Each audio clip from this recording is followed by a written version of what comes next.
여러분 반갑습니다. 장용화입니다.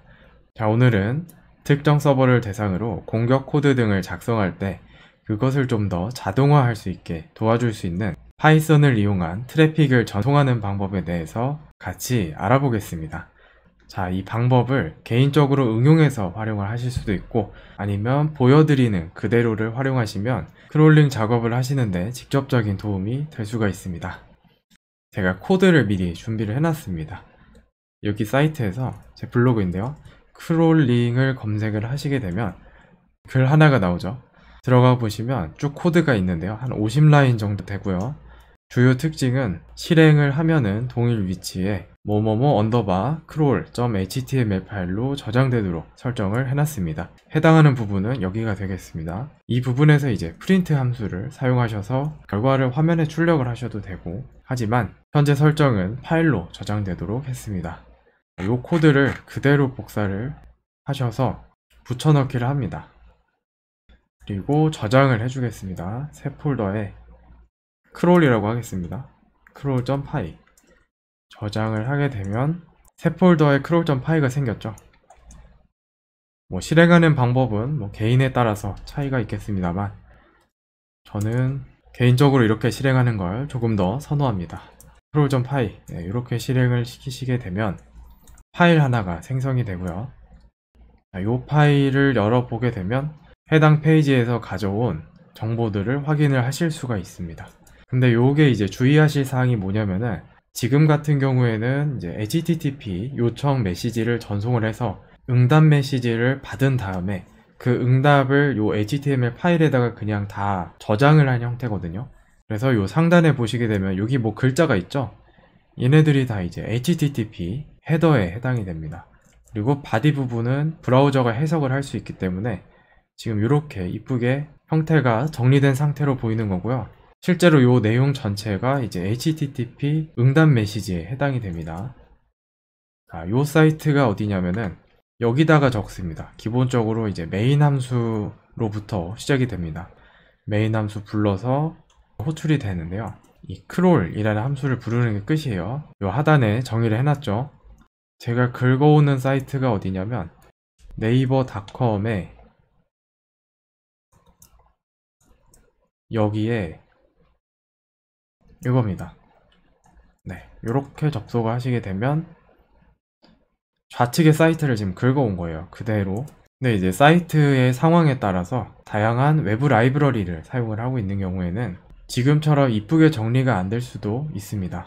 그치만 서버가 주는 정보를 그대로 입력했다는 면에서는 충분히 가치가 있는데요. 왜냐면은 여기 내용에 보시게 되면 소켓 라이브러리를 사용을 했습니다. 물론 더 로우한 방법도 있겠지만 소켓 라이브러리를 사용했을 때도 데이터가 생략되는 등 자체적인 필터링 기능이 최소화되어 있다고 생각합니다. 현재는 80포트, 443포트 총 두 가지 방식으로 메시지를 전송하실 수 있고요. 이렇게 해서 먼저 소켓을 준비를 한 다음에 이게 장점이에요. 메시지를 직접 구성을 할 수가 있습니다. 자, 보시면 get부터 시작하죠. 헤더의 스타트 라인부터 준비를 하실 수가 있고요. 그래서 보내려고 하는 경로와 get 파라미터를 적어줄 수도 있고, 중간에 다양한 헤더들을 포함하실 수 있고요. 현재는 필수로 존재해야 하는 호스트만 기록을 해둔 상태입니다. 그 다음에 이제 empty line, 이 이후에는 바디를 적어서 제출하시면 되는데 get 요청의 경우에는 바디가 필요가 없죠. 그래서 별도의 바디는 없는 상태로 이 리퀘스트에 담은 정보를 이제 인코딩을 한 후에 샌드를 합니다. 보내는 건 이게 전부고요.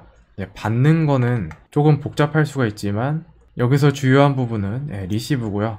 4KB 씩 받아서 이 TMP HTTP 리스판스라는 변수에 넣은 다음에 응답 메시지의 마지막까지 오기 전까지는 계속해서 그 내용을 이 변수에 추가를 하게 됩니다. 그리고 서버로부터 오는 응답을 충분히 다 받은 다음에 몇 바이트의 데이터를 받았다, 이런 표시를 화면에 출력을 해주고, 그 다음에는 이제 받은 데이터를 디코딩을 해줘야 사람이 읽을 수 있는 형태가 됩니다. 요거는 사이트에 따라서 총 두 가지 방식을 준비를 했고요. 한국 사이트이기 때문에 EUCKR 방식으로 인코딩된 사이트가 있고, 아니면 그냥 디코드라고 했을 때는 UTF-8 방식으로 디코드를 할 수가 있는데, 지금 네이버의 경우에는 EUC-KR을 이용을 하기 때문에 이 방식을 이용을 하고 있고, 요 하단에 유니코드 디코드 에러 이 메시지를 확인을 하시게 되면은 요 상단에 요 디코딩 방식을 변경을 해주시면 됩니다. 약간 불안정한 것 같아서 어떨 때는 되고 어떨 때는 안 되고 그러더라고요. 그래서 이 디코딩 과정 자체를 반복문으로 또 묶어놨습니다. 성공할 때까지 계속 디코딩을 하는 거죠. 그 다음에 이제 바로 저장을 하게 되면 이제 한글이 깨지거나 그런 경우가 있어서 저는 HTML 파일로 바로 뽑으려고 이런 작업을 했는데 요 두 가지를 없앤다는 거거든요. 근데 상황에 따라서는 필요할 수 있기 때문에 요거는 잘 판단하셔서 저처럼 지우실지 아니면 지우지 않고 원본의 데이터를 활용하실지 그거는 잘 판단하시면 되겠습니다. 그래서 이렇게 출력을 한 다음에 컴플리트 했다 라는 메시지를 출력을 하게 됩니다. 그래서 지금까지 살펴봤듯이 이 코드는 중간중간에 이제 로그를 기록하도록 되어 있습니다. 그래서 중간에 어떤 오류가 났을 때는 해당하는 부분을 수정하셔서 활용하시면 되겠습니다. 그래서 제가 과거에 요거를 이제 응용을 해가지고 만들어 본 소프트웨어가 하나 있는데요. 그거를 한번 실행을 해볼게요.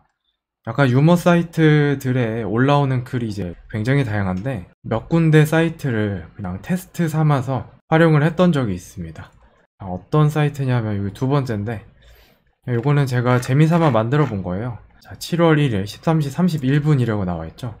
업데이트를 누르면 이렇게 크롤링하고 데이터를 이제 가공을 해가지고 알아서 업데이트까지 해줍니다. 그러면 어떻게 되냐면 새로 고침만 하면 17시 3분으로 바뀌고요. 이 내용이 이제 변경이 된 겁니다. 그래서 이렇게 다 취소했을 때는 글이 사라지고 이렇게 클릭을 했을 때는 이제 글이 나타나죠. 요거는 이제 추천수에 따라서 다 정렬이 된 상태고요. 아래쪽으로 갈수록 추천수가 높고 뭐 이렇게 클릭을 하면은 해당 사이트로 접속이 됩니다. 원하는 사이트만 볼 수도 있죠. 그래서 뭐 이렇게 쭉 볼 수가 있는데요. 요거는 제가 원래 계획에는 한 20여 개 정도 사이트를 다 모으려고 그랬어요. 근데 약간 시간이 또 애매하기도 하고 그래가지고 지금 3개만 하고 중단이 된 상태인데, 아무튼 이렇게도 활용을 하실 수가 있더라 라는 점을 좀 보여드리기 위해서 예전에 개인적으로 진행했던 개발 결과를 보여드린 겁니다. 뭐 여러 번 해도 알아서 업데이트까지 잘 됩니다. 시간 업데이트 됐죠?